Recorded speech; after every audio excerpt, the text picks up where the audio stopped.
যুক্তা তার বক্তব্য উপস্থাপন করার জন্য আহ্বান জানাচ্ছি।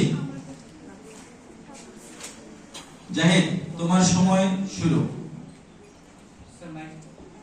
অন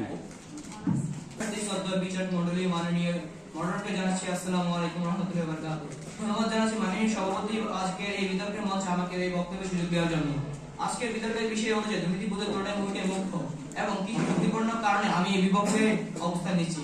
আজ পক্ষদল খুবই আত্মবিশ্বাসের সঙ্গে বলছে যে দুর্নীতিবোধের তুলনায় ভূমিকা মুখ্য, কিন্তু আমি সরাসরি প্রশ্ন করি যাদের হাতে ক্ষমতাই নেই তারা কিভাবে মুখ্য ভূমিকা পালন করে? দল আপনার আবেগ দিয়ে নেই, বাস্তবতা দিয়ে চিন্তা করুন। দুর্নীতি দমন করার পোস্টার বা স্লোগানের বিষয় নয়, এটি আইনের প্রশাসন ও শাস্তির বিষয়। অথচ তরুণের হাতে আইন আছে, প্রশাসনিক ক্ষমতা আছে। যদি না থাকে তাহলে কেন দুর্যুক্তিতে তারা মুখ্য বলে হচ্ছে? এই প্রশ্নের উত্তর কি পক্ষ দল দিতে পারবে? তরুণের রাস্তায় ব্যানার নিয়ে হাঁটতে পারে, কিন্তু মিছিল বা ব্যবস্থাগত পরিবর্তন আনতে পারে না। এই হিসেবে বিজ্ঞ প্রতিপক্ষ দল আমাকে প্রশ্ন করেছিল যে তরুণরা কেন নিজের মুখ্য ভূমিকা পালন করতে পারে না। সে এসে বলতে চাই যে তরুণরা রাস্তায় ব্যানার নিয়ে হাঁটতে পারে, কিন্তু ব্যবস্থাগত পরিবর্তন আনতে পারে না। কিন্তু ব্যবস্থাগত পরিবর্তন আনতে পারে না এর বাস্তবতা উদাহরণ 2024 সাল ছাত্র আন্দোলন, যেখানে তারা দিয়েছিল কিন্তু বাস্তব দমন ঘটাতে পারেনি।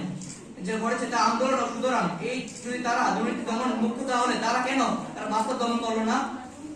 এখনো কি তারা কি বিজ্ঞ প্রতিপক্ষ দল বন্ধুরা আপনারা বলতে চাচ্ছেন যে দুর্নীতি দমনে তরুণের ভূমিকা মুখ্য, এই গ্রহণ করতে চাইবেন?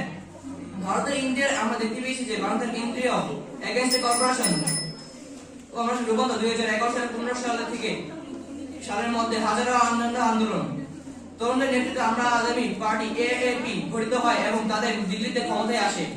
দুর্নীতি তো বিরোধীদের দ্বারা এই ক্ষমতার আশা তরুণদের নেতৃত্বে পরবর্তীকালে দুর্নীতি অভিযোগ করেছে।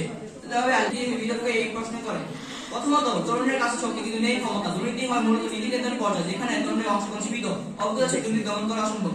এত সবকিছু পরেও যদি বিজ্ঞ প্রতিপক্ষ দল বলতে চায় যে দুর্নীতি দমন তরুণের ভূমিকা মুখ্য, তাহলে থ্যাংক ইউ।